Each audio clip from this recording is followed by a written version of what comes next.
Okay, good afternoon. So welcome to the last session of the day for our conference. And this session is about supporting local policy decision and renovation action to prioritize investments in energy efficiency. And it will feature the project EERAdata. So my name is Michele Sansoni. I'm a project manager in the Life Energy and Climate Unit of CINEA, which is the executive agency of the European Commission, which will implement most part of the Green Deal. CINEA, in particular, will manage the LIFE program, and among the 4 sub-programs of the new LIFE program, there will be one dedicated to clean energy transition. And tomorrow afternoon, you will have the opportunity to learn a bit more about that. We have a virtual fair accessible from the conference website, and also an info session tomorrow at 2:30 p.m. But let's go back to the session. So EERAdata is a project financed by the Horizon 2020 Energy Efficiency Program. So we will dedicate 30 minutes to the presentation, and then we will have 10-15 minutes for question and answer. So if you have any questions, you can use the chat to write your question, and you can also take the floor at the end. So we are delighted to have with us today Sebastian Botzler, project coordinator of the EERAdata project. Sebastian is an expert in assessing the socioeconomic and ecological effects of energy efficiency in buildings, and a PhD candidate in architectural engineering at the Technical University of Munich. So without further ado, Sebastian, the floor is yours. Thank you very much, Michele. And hello, everyone, also from my side. And thank you for taking the time, especially in the last session. It's always, good and bad to be the last one of the day. So I hope you have a lot of energy left. And now we'll share my presentation. And we'll see.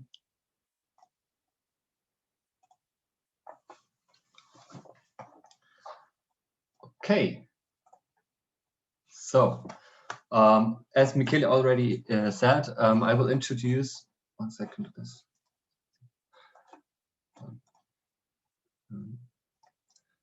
Sorry. Okay, now we're ready to go. As Michele said, I introduced the EERAdata project, which is the data-driven decision support to increase energy efficiency through renovation in European building stock. It's actually a project dedicated to the municipalities. We want to help municipalities to assess their building stock according to several societal, environmental, and energy efficient topics.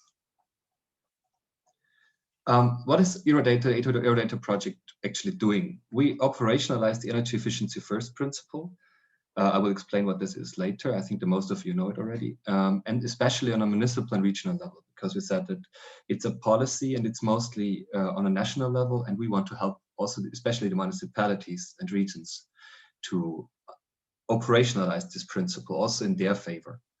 Then also, it assesses the multiple benefits that arise through energy efficiency measures applied on single buildings or also on multiple buildings and blocks.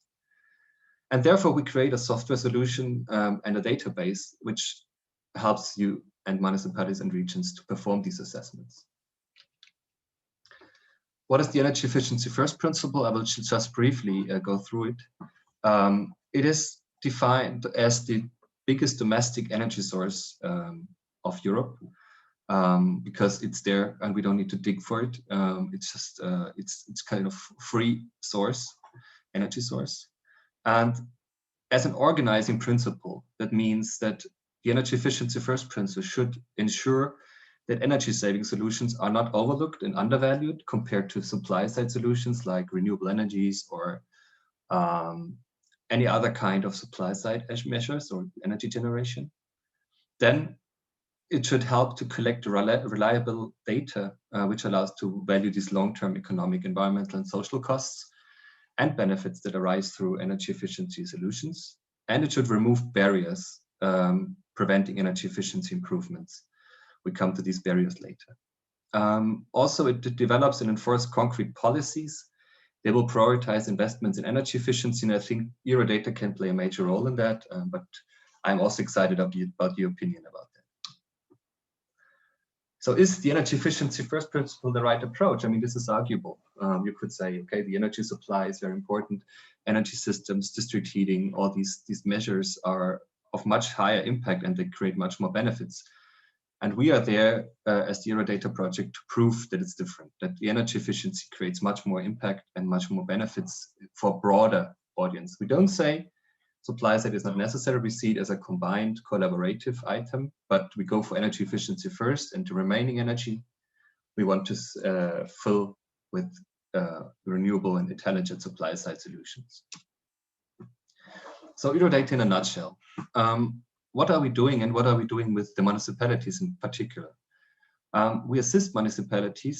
This is what we're doing from the start of the project, to collect their building stock data from different sources. For example, their energy audits or the data which is in the construction departments, in the economic departments, in energy agencies, which is saved in the statistical databases, in, I don't know, maintenance databases. So we went through all these topics and we helped them to collect this data.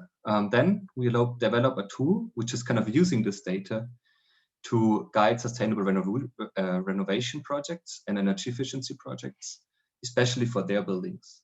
And the result should be long-term renovation strategies that focus on energy efficiency, socioeconomic benefits, and ecological quality of existing buildings, and of course the renovated buildings.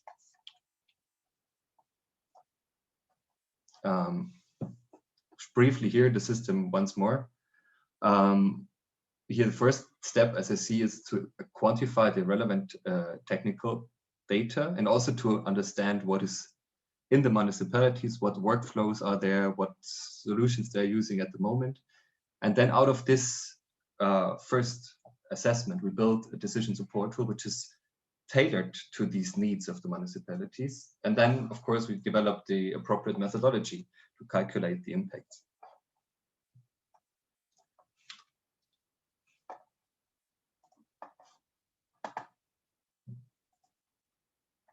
The outputs, to briefly state the outputs, we go into that later in more detail, are the scientific calculation methodologies, as I mentioned already, then a parameter and indicator list, which I think is valuable for a lot of people, especially for the socioeconomic and life cycle assessment parameters, which are not, I don't know, easy to find in each municipality, and we need to implement some tricks to get this data for each building. Yeah. Then we have a semi-automated assessment tool, as I mentioned, where you put in your data, we combine it with other data, and we assess your buildings. And also we have a comprehensive database, which provides default and proxy values if in the municipalities or in the regions, the data is not available. And also we are implementing guidelines and long-term strategies. This is what we're doing at the moment, since we're almost at the end of the project. So this is what's coming up next for us. The consortium, I think it's a very interdisciplinary consortium, which is really interesting for us and also for our partners. It's the Technical University of Munich. We are specialists in the socioeconomic assessment and the life cycle assessment. Then we have ITTI as our programmers. They are programming the tool. They are based in Poland. Then we have Trilateral Research. They're based in Dublin and London, and they are performing the data assessment and the communication and dissemination for us. We have the Arquitectos de Málaga, which is the Architectural Association of Malaga, which is the kind of the binding element between us as scientists and municipalities and building owners. We have the municipality of Velenje, which is our implementing partner from Slovenia, and they are providing a lot of data for detailed building stock analysis. We have XINA, which is the energy agency of Slovenia. It's one energy agency of Slovenia, and they're working together with Velenje and also providing us with supply side know-how and methodology. Then we have the city of Copenhagen as an implementing partner, which is testing, who are testing our tool and which are providing us data. We have the Energy Agency of Andalusia. They are representing the only region we have in the project. And this is very interesting because we are dealing with around 40,000 buildings here. And then we have the Danish Technical University, or the Technical University of Denmark, which are specialists in the indoor climate assessment, and they deliver or provide us the indoor climate assessment solutions.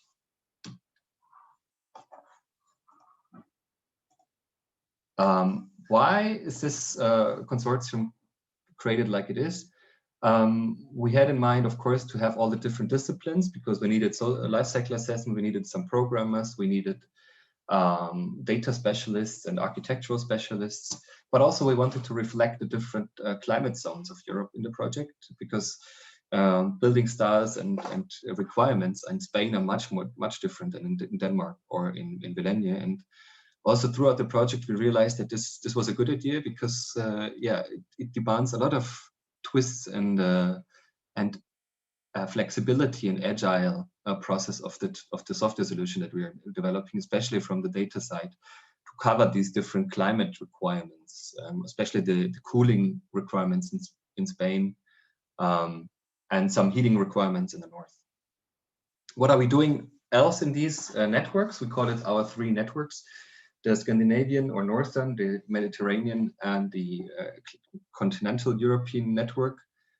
We are doing workshops there, and we want to encourage people or municipalities, public authorities from these regions to participate, to collaborate with us, to deliver data, to test our tool. And this is where we have this network, regional networks, and with our partners, which serve as a contact point for other municipalities.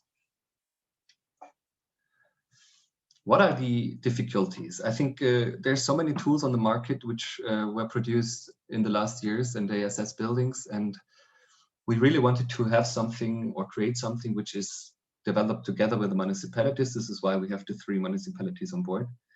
And we discovered some difficulties because the workflow in each municipality is different. There is a lot of existing solutions, a lot of existing software tools. There is one municipality has more data, other municipality has less data, others are more digital already, others are they know their building by heart. So it was a very interesting collaboration here to find something or methodologies that are tailored to each municipality and that is usable.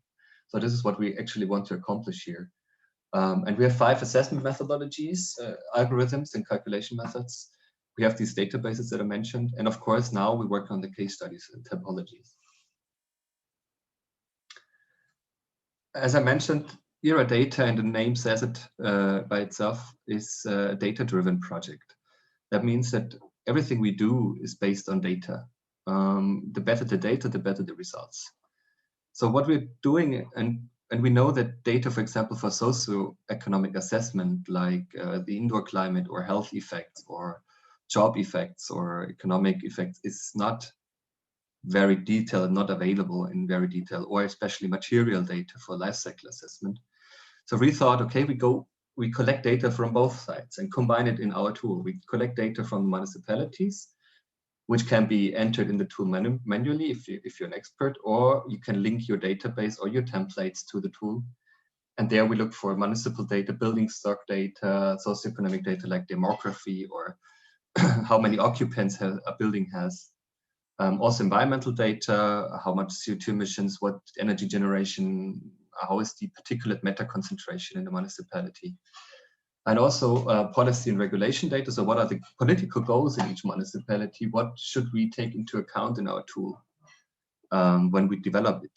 And from the other side, we want to fill the gaps that are there. For example, if you don't know the energy consumption, direct energy consumption of your building, then we want to provide the calculation for that and estimate the consumption by its geometry, by some other data that we can. So we always find workarounds to find the data. And on the other hand, we provide data on ourselves. This is mostly from modeling and our methodology, but also statistical data or experimental data that we feed into the tool and we combine it with the municipal data. I'm also very happy for questions regarding this, because I think this is one of the crucial elements of the project. And if you have any doubts or questions, I'm happy to answer this later. How do we collect this data? I think it was a very interesting concept, because a problem was that you had various sources and various data types and also data protection issues that you needed to sort, prepare, and put into the different databases that we use in the tool. And we should not harm, and our idea was we're not allowed to harm data protection issues. So some data needs to stay at the municipality, other data can be transformed into the EERAdata database. And then we try to also define what is the minimum requirement. So what is the data that we especially need from the municipality, from the building itself, to make it working and to have results that are calculatable and also that are valuable. And also then we have the kind of extra database, which is providing us with more information. We can, and this is partly filled with default data, partly filled with proxy data. How do we do this? We created a semi-automated template where we transform existing databases or paperwork or files that are based on the municipality into a sorted database, which is then imported into the tool. This template contains also help, so to say support for the municipality, where to find data, where is it possible to, which departments you should ask, or is there any requirements that you can find the data for, or also calculation fixes if you don't have, for example, we had the problem in Copenhagen where we had the ratio from window to wall. This is an important measurement for us to indicate the indoor temperatures and also energy consumption. And in Denmark, it's usually the window to floor ratio and not the window to wall ratio. So also for these things, we indicate transition calculations that you just put in what you have and then we transform it into what we need. This is basically it. Of course, it's an iterative process. So if we find new data that we don't know what to do with it, then we need to work with the municipality to get this into our template. And also, we distinguish a lot between the real data and the default data, which means real data is the building specific data, which is the coordinates, building materials, geometry, fuel source, heating system, energy system, ventilation system, window size, all these very detailed specifications of a building. And on the other side, we have the default data. I mentioned it several times already, which is kind of filling these gaps and upon it. And we use it also, it's kind of implicit values for the calculations that we have. How does it look like? This is kind of a scheme which shows a little bit how these gaps can be filled. For the minimum requirements, we can't fill it. We need the real data. For the desired data, which for us kind of improves the results of the calculations that much that it's really good to have real data for it. But sometimes we don't find it, which means we can also put regional default data, national default data, or for example, if it's really hard to find, for example, income statistics or health statistics, then we go for the European or international or scientific data sets. Then, of course, as I mentioned, the detailed data, which we know is really hard to find for municipalities, and we take sure that they don't influence the results too much. So it's mostly implicit values. And now the important part, what do we actually assess? I talked a lot about our assessment methods and assessment methodologies, and we have 5 of them, leaving the data preparation aside. For example, the data cleaning, development of database validation. This is something that is priority, is part of the template that I just mentioned. But then we are going into the calculation modules, and the starting point for us is the energy demand and consumption calculation. If the data is not available from the municipalities, for example, through energy audits or invoices, bills, energy agency information, then we can calculate it ourselves. This is also used to determine the building service size or the lifetime, also the supply side, filling for it. And this energy demand consumption calculation is building specific. It's for a particular building, and it also includes energy sources. So we have all the energy source data, global warming potential, greenhouse gas emissions for each of them included here. Then we have the life cycle assessment, which is, I think, a very interesting module, which is assessing the environmental impact and embedded energy for each of the buildings, and especially what embedded energy we can save when we renovate the building and when we not reconstruct it. We have also the CO2 emissions, and the LCA, the full LCA of the building technology included. So we also look at the building ventilation system, heating systems, and on the life cycle of them, the renovation cycles, time span, lifespan of them. Then we have the indoor climate assessment, and I think this is also a very interesting module, which is based on experimental studies from the DTU in schools prior, and then we extended now to office buildings, where it was measured how indoor climate or indoor temperature CO2 emissions affect the health of pupils in the beginning and now of all occupants. And we estimate also the productivity effects, because in these experimental studies, they realized that higher CO2 emission cause less productivity, and also while improving this through renovation, we can monetize these effects. Well-being health effects, monetization of the indoor climate effects, like I mentioned. Then the socioeconomic assessment is kind of bringing all together and quantifies the impact of the life cycle, the energy consumption, indoor quality on health, for example, on the longer health effects. How does it affect the mortality? How does it affect fuel poverty if we use energy efficiency? How much jobs can actually be created by the investment? And we don't do it in an economic model, but we use the data we have from the municipalities. I will go to that a little bit later. And then we have the supply side as kind of the counterpart. And we want to know, okay, if we don't do energy efficiency measures and we only do supply side measures, how does it weigh out? How does the ratio of benefits work out, the cost benefit?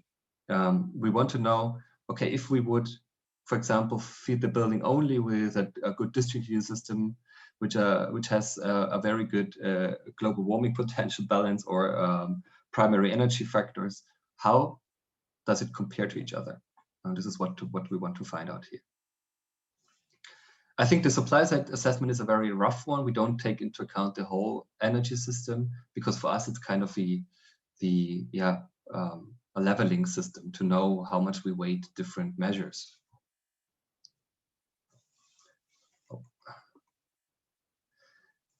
Just briefly going through the different outputs.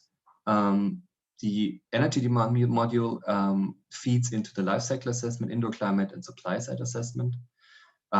We estimate also the cooling demand, which I didn't mention before, and the particulate matter emission, because we think it's a crucial element for health, especially outside in cities and urban areas.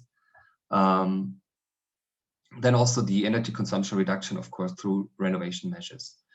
Regarding the renovation measures, at the moment we have a fixed list of renovation measures that we have implemented that is kind of reflecting the standards that we have throughout Europe.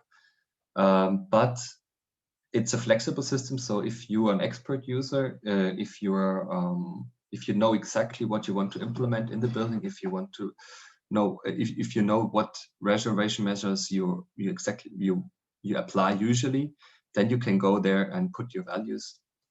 For example, if you have a particular insulation that you want to put, or a particular energy system, a heating system, cooling system, then you can also put this in our tool, and it will calculate accordingly. So we are not limited in this regard. The life cycle assessment module, I also mentioned it, is taking into account the building components, so like the building materials, and it calculates the greenhouse gas emissions over lifetime, the global warming potential, and of course the embedded energy that is saved through not reconstructing the building. It also, of course, incorporates the embedded energy, which is added through new components like insulation, like heating systems. But yeah, this difference will be calculated by the tool. Then the indoor climate assessment. I think I already told a lot about it. It's based on this on the indoor temperature and CO2 emissions. We are now working on including also light and noise in the future to really estimate the impacts on human health, on well-being, on productivity, especially productivity, because we identified it as one of the both big drivers for also monetizable drivers that you can really, I think if you improve, for example, 1% the productivity of your employers and you have 100 employers in your building, employees, then it has a huge impact on the overall balance if you're the owner of the building. Especially this, and this applies to a lot of municipalities. Yeah, exactly. And then we have the socioeconomic model, which gets the information from all the others, like primary energy, resource consumption. And then we look into the impact on outdoor air pollution, on environmental resources, water consumption, poverty, tax returns, which is a very important topic for us, the return flow of investment for municipalities. Yes, this just for you, for the technical people in the audience. We use a Bayesian network for this, so it's a probability-based solution, which gives you ranges and provides you with weightings. So social impact is usually very hard to quantify for a specific building, and this is why we provide ranges and also a very transparent Bayesian network solution, which is kind of also recalculatable, so you can go steps backwards, forwards, and you can see what actually influenced what in the results. The supply side module is, as I said, the counterpart, and it's kind of based on the energy demand of a building. We provide renewable energy solutions, and we quantify the benefits of these solutions. It's I think a very straightforward tool, but it also has the complexity of how the energy infrastructure of a municipality works, and how what jobs are involved, how much revenue it creates also for the municipality if you invest in the energy supply. Before I come to the end, I just want to briefly show the tool architecture. I think we chose a very flexible and agile approach. We want the tool to live on after the project ends at the end of this year. And this is why you can actually, we work with simple files, we work with XML and Excel files. The data collection is fully on Excel. We will take it a little further to an SQL database in a later stage. And then we have the processing units, as I mentioned, and then we go into the reporting. The reporting will be geo-referenced, so you can also integrate it in municipal or regional geoinformatics systems or cadasters or maps, and can also show the results in this matter. But for us, it's important to show the bar charts, to show each of these topics agglomerated to provide a report that can be used for decision making, that can be used for different layers of expertise. One layer, for example, can be let's not call them simple users, but the normal users who are just interested in results, and they can easily print out their results or have their reports and discuss about them in the planning rounds. I would say we are before the real planning starts, so it's good to assess the buildings, it's good to know the potential of each building and the potential of each measure.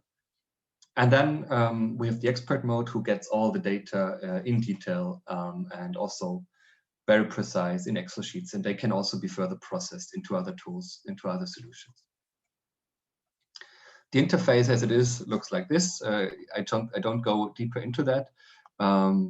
The results like this are also to improve, but there will be showed the different renovation measures. So here we have, for example, 2 options implemented. The dark green bar chart is the status quo, and then we have a very bad option, obviously, and a good option, and you can have endless, or not endless, but a lot of these options and test out what works better, what kind of insulation material works better. I don't go into detail because we have a beta tasting coming from the 18th of June, and we invite everyone to join us. You can see my contact details later, and you can also get information from our website. We will be very happy because, as I said, we want to have a tool which is helping and supporting, and we don't want to have a tool for the bin, or which is not usable because it has some flaws or it's too complex to use. So we are really dependent on your feedback, and I'm also dependent on your questions. So if you have any questions, let me know. Then how to engage with us, I just mentioned it. The beta testing would be a perfect opportunity. Then we have, if it happens that you're living in Spain, Denmark, or Slovenia, or you work there, or you have a municipality there, then you can join for national training sessions that we will provide in July and September. Mostly in September, I think, after the summer break. Then you can test out the tool, you can provide data, and then, yeah, more information is to find on our website, and of course, you can contact me anytime. That's from my side. Thank you very much for your patience and also for your energy in the last session of the day. And I hope you have some questions, and I'm happy to answer any one of them. Thank you. Thank you very much, Sebastian. Very interesting. I think you touched upon a very, very important issue. So the data needed by municipalities to actually understand their situation and how and what they can do in the building renovation.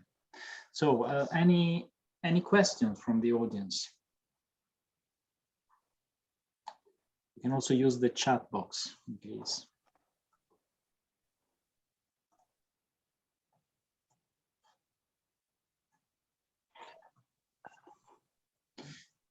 So while waiting from the audience to think about questions, okay, there's one. Did you encounter privacy issues on collecting the data? Yes, I mean, we have. I can say it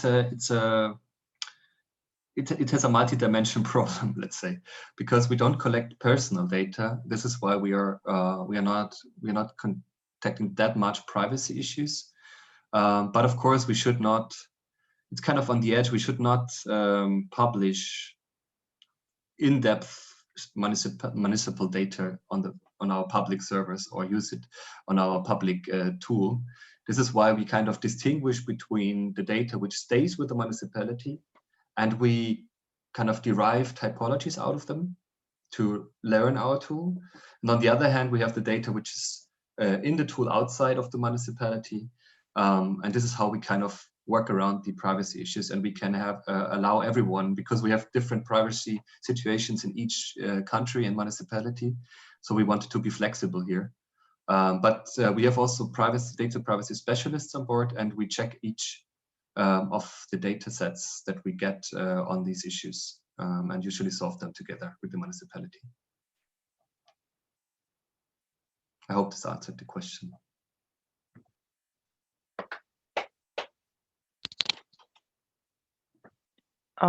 Hi everyone, this is Julia Conforto from eThink Energy Research. Could I also ask a question to Mr. Bottler? Of course, please. Thank you. So with several of the projects that I'm working on, I think is a spin-off of Teubin, we keep encountering the same issue. That is that the data at European or national level is more complete, is available, is easier to find, but is of course much less precise. And when it comes to local climate action, what we face is that municipalities think they do have the necessary data. They mostly don't realize that they need much more data. Often they don't have their own building stock, or they have no knowledge of where they can find excess heat sources on the territory, and so on and so forth. So what has happened with us is that we had technicians supporting the municipalities to be able to collect this data. You as EERAdata, have you encountered the same issues? What is your approach to that? How do you help municipalities overcome this issue? Thank you. Yeah, thank you very much for the question. I think we share the same issues, and I can only say that EERAdata is also a trial to overcome this issue. And what we do is, what we identified is that each municipality that we're working on has a different approach to data. And for example, Copenhagen, it was a bit easier. They had a lot of digitalized data already, but they had also lack of or not available. I mean, the data is, what we realized that the data is out there. It's definitely out there, but it's scattered in different departments and people don't know where it actually is located. So we realized that it's a lot of work with the municipalities together to find out ways to extract this data from the sources where they are. And I think it's really dirty work, I need to say. It's hard work because we, for example, with our partners in Spain, we got through all the energy audits. We contacted all the ministries, the departments in the municipalities. And in the end, it turned out that we can have a lot of data, but it was just a huge amount of work and also help from our side and support to find the different solutions and also to dig into paperwork and find or talk with the economic department on the energy bills for some buildings, or talk with the technical departments where they have the invoices for the materials or maintenance they did on the buildings to find out if they even renovated already. So it's a really the hard work, but I think we're confident in at least some of these topics, we could find a streamlined workflow, which I think can be applied for several municipalities. Exactly. For other topics, yeah. So I think it's kind of, this is our goal, and I think we accomplished it in some issues. In other issues, we need to say, okay, we need to stick still to the European or scientific values, but we also want to provide a guideline in the end to maybe show ways how it could work, and we would be happy to work with this further because we realized that there's a huge potential. Because I was surprised what we gathered at the end. That's very interesting, your answer, because what is my personal experience is that out there there is a huge amount of very interesting tools for estimating and calculating where building retrofitting would be most efficient, where a district heating network could be built, where the municipality should act first to prioritize the measures that are most cost effective. But the tools need the data, and the municipalities don't, as you say, they might have the data, but it's not digitalized. They don't know where to find it. They most of the time don't realize that they need the data before being able to use such tools. So I can give you an example, which was for me a little bit high, but was one of the highlights. Is we work with the Andalusian Energy Agency, and they have only the data from the energy part. So they have 40,000 buildings, and I think for around 10,000 they have the technological components. They know what energy systems are, heating systems or cooling systems are there, but they could not really provide us with more because the other data was stored in another database from another department, which had the building ages or the locations. And for us, it was a big thing to just merge these two databases. It was really helping us a lot in the end, but it was a work to get them together, and it's still ongoing. But we realized also with them together that this is possible. Also, that for example, we found out that the educational that there is some data on the schedules of schools, for example, which helped us tremendously to calculate the energy demand because we knew how many people are there, or the indoor climate. And we realized that this data is available in some schools, and at least for them, we can provide now a good solution, I think. But I agree. That's actually very. It's complicated and it's very time consuming, but I'm happy to hear that you also had a very positive experience. Mr. Bozza, would you be so kind to share with us a link for the beta testing of the EERAdata tool? Because I was just looking at your website and could not find that among the events. If at the moment we start this on Friday, but at the moment we provide the login via email, because we need to create a user for everyone.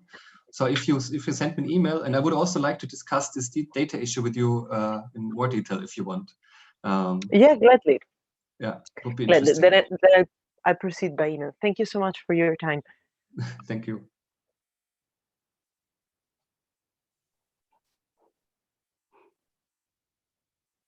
Sebastian, can you give us a bit more details on how the results will be presented in the tool once the city joins the beta testing and provides you with the relevant data?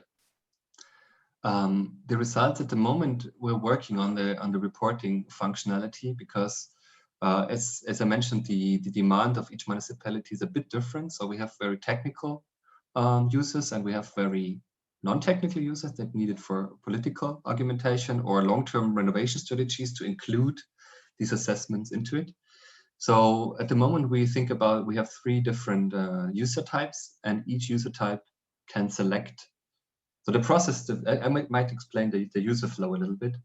We have a little bit of time. Is the user selects a building of their building stock portfolio. They load it into the tool within the privacy area, like I said. And then they can select and apply renovation measures on this building.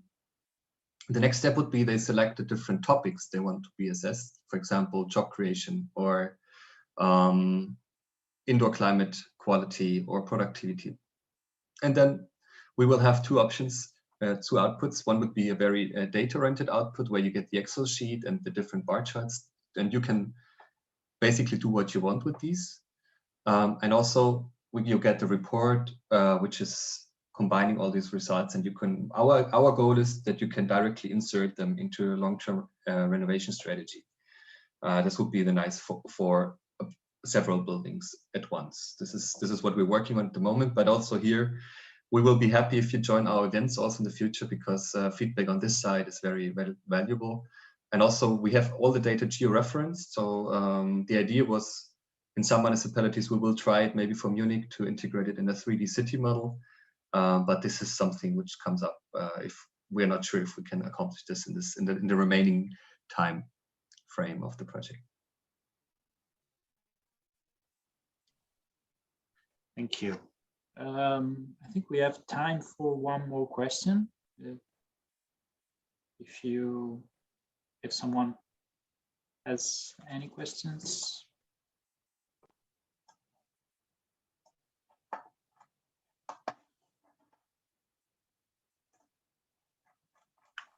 Okay, yeah, it was a long afternoon, I have to say, but very interesting sessions. And so before closing, thank you very much again to Sebastian from the EERAdata project.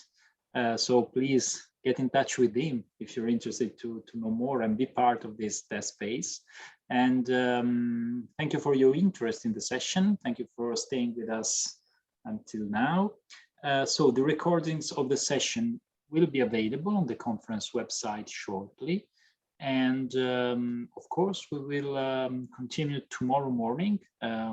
So the sessions tomorrow morning will start at 9. We'll have the same strands. And so I wish you a very nice evening, and I hope to see you connected tomorrow for the second day of the conference. Thank you very much, and enjoy your evening. Thank you as well from my side, and thank you for your attention. And yeah, I'm happy to answer all questions that are rising via email later. Thank you very much. And thank you, Michele, for the nice moderating. Thank you, Sebastian. Thank you. Thank Bye-bye. you. Bye.